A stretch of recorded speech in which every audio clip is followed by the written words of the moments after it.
Hey everyone's Nicole and welcome back to my channel. Today I'm here to react to some popular Booktok books. I could have done a classic format where I took some recommendations from Booktok and read them for a video. A lot of people do them right now, but these videos usually are like 10 books in a video and I'm just not a masochist. I'm not going to do it.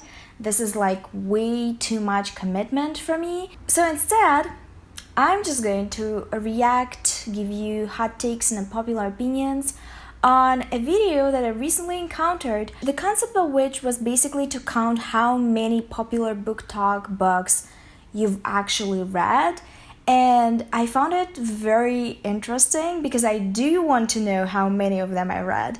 And I also just want to talk about them. Contrary to popular belief, I don't think that Booktok recommendations are terrible. Every single video has a different audience, and the audience on Booktok is just younger. So critiquing the taste of kids from my big, wise age of 29 just doesn't seem very dignified. So if you're looking for that kind of video, it's not gonna be that. I'm all for diversity in opinion, and I'm actually going to take this book seriously. If I have not read them, I'm going to tell you if I actually would be interested in reading them. I rambled for a while, let's just get into the video. Okay, so the first book of this video is Throne of Glass by Sarah J. Maas. Objectively, not her best. This book just needed a stronger edit. I'm not going to get into the ethics of her books, the themes, the characters. For me personally, before I judge the book content-wise, I judge it craft-wise. It's like a Maslow pyramid, but for quality of books. If the book doesn't pass the first layer, which is good writing, and there is some leeway there because people have different tastes, but there are certain things still that are objective and they are specific to every single age category and genre. My biggest problem with this book is that it's rushed and the characters are not developed well enough. We're supposed to believe a lot of things about these characters only because Sarah J. Maas told us to do this, and that's really annoying to me. I want to see these characters in action. I want to believe that they are who they are and for it to be represented in text. The example that I still remember from back in the day when I actually read the book is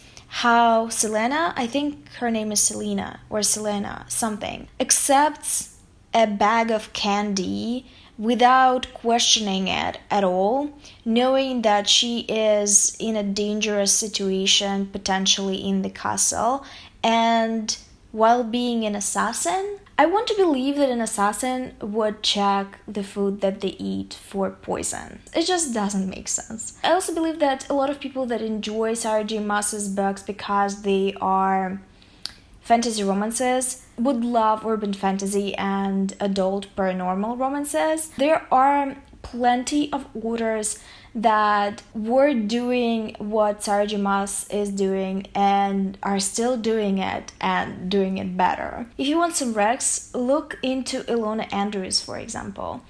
Okay, so the next one is Six of Crows by Leigh Bardugo. I've read this book. I've read the duology. Now, I don't care about the hot takes and the revisionist opinions that I recently started seeing about Six of Crows duology. They're now trying to spin it into this duology was not giving what people said it's giving and it was all a lie kind of narrative, and I think it's preposterous. I think this duology is very strong. Now, do I care about other books in the Grisha universe, especially the new ones that are coming out? No. For me, it was this duology, and Shadow and Bone I've read. I don't think it's her best work, but it was still mildly enjoyable. It was just a product of its time. So I don't really mind that people are discovering these books right now. I think they aged very well. Okay, so we got a first book that I have not read. It's Serpent and Dove by Shelby Mahurin, I want to say. Mahurin? I mean, it could be anything. English language is just a mystery. So Serpent and Dove, it's a romance fantasy. I think it's a hit or miss with the girls. A lot of people that like romance and read primarily romance seem to love it. People that gravitate towards fantasy do not like it that much, which I think is very fair because this one generally feels like a fantasy romance. So a romance first, a fantasy second. It's just set in a fantasy world, but it's actually a romance. So as far as I understand from the reviews, it's very light on world building. It's supposed to be set in France, but as far as I understand, it's as French as American girlies on Instagram wearing berets. So not very French. I do read romance, a lot of it actually, especially in the past few years, and I would not want to read this one because I care mostly about queer romance as a lesbian woman, and I don't think it would be worth my time. If you think it would be worth my time, you can leave a comment down below. Heartless by Marissa Mayer. I have not read this one. I have zero interest because I read Cinder by Marissa Mayer and it was very typical young adult sci-fi. The fact that Cinderella was an android was an interesting concept, but there was also a plague, which is the most popular dystopian trope, and I hate it. I don't care about it at all. And I'm disinterested in this one also. I think stories from point of view of villains, specifically cartoon or fairy tale or Disney villains, are not that interesting. Like, we've seen a lot of it recently. It's been a big trend. And I think at this point, it's becoming ridiculous. A prime example of that is Cruella. Anyway, moving on. Caraval by Stephanie Garber. It's been a couple of years since this book arrived on the market. I didn't like the Night Circus. To me, it was just atmospheric BS with no plot. I don't know why people enjoy it. Beautiful writing is good, but books are supposed to have some kind of a plot, and that book didn't have much to give. Anyway, Carl was pitched as a book for people that enjoyed the Night Circus, and I think that's why I was turned off from it. I just do not think circus is my setting. I think there are a couple of settings or themes or plots or tropes that are considered to be universally loved, and I actually very often find myself on the other side of those conversations because I just don't like those. A good example is circus books. Never cared about them. Another example is Groundhog Day type of plots where people get into a time loop. I think it's exhausting and annoying. And I think the biggest one is dragons. A lot of people seem to really care about dragons and I just don't. And I think when I was a kid, I just missed the dragon-loving train. Do you think people like dragons because they liked dinosaurs when they were little? I think that's actually a really good theory. So Carol, I would probably never read it unless I get stuck on an island with this book or get stuck on a plane or on a train, and that was my only means of entertainment. Oh, right. All right. Okay. So, unpopular opinion. Legend by Mary Lou is not good. I'm sorry. It's just not good. It's one of those cases where teenage characters are written to be overachievers at very young age, and it's very hard to believe. It was very cliche young adult dystopia, and I think maybe I didn't like it because I don't like dystopia that much. I don't know, I wasn't impressed with that book, and I think I actually owned the whole series because people were raving about it, and I never read the second and the third book. Maybe I need to check Goodreads, but I think I read the first one and then I decided to not torture myself further. The Wrath in the Dawn by 𝕊𝕋𝕻𝕻. I've read one of her books, the vampire book, which I actually really liked. I was very impressed.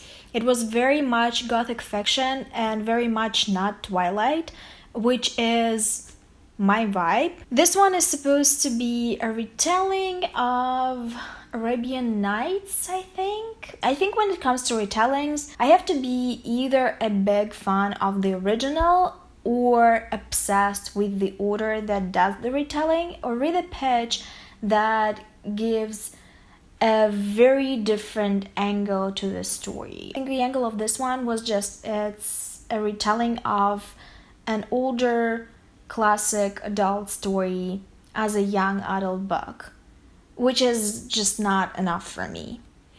We Hand the Flame by Hafsa Faisal. If you can pitch it to me in an interesting way in the comments, I would actually like to read it, because I do not know anything about it. That's a very common thing in the Booktok community, I think. There are so many hyped books that I literally do not know what they are about, because people are like, oh, so you can like read the synopsis on Goodreads. Everyone is talking about it. You already know what it's about, but it's so good. It's so good. And I'm like, okay, so it's good, but I know what it is about. And I really am not going to pick up a book if I don't know what it is about at all, or what is the overall vibe of it.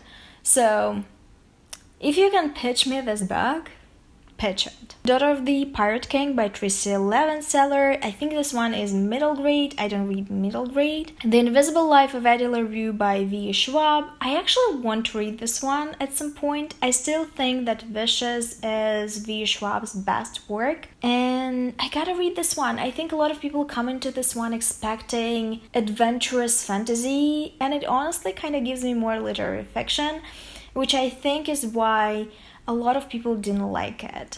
We Were Liars by 𝕊𝕊 Lockhart. I expected this one. I know that it's weirdly popular on Booktok. I have no idea why, who started it. It was pretty popular on Booktok, but never this much. And I know that it gets mixed reviews. I can read a thriller or a mystery novel very quickly, so I might actually give it a chance at some point. Legendborn by Tracy Deonn is a book that I actually really loved. It was a big surprise for me. I had so much fun reading it. I think it has a very good mix of old and new. It's a very entertaining, very fast-paced urban fantasy, or they now call this genre contemporary fantasy. It's just a really, really fun book. The characters are very vibrant. The protagonist is very well developed and fleshed out. This book is actually pretty thick, but I read it. It was just really good.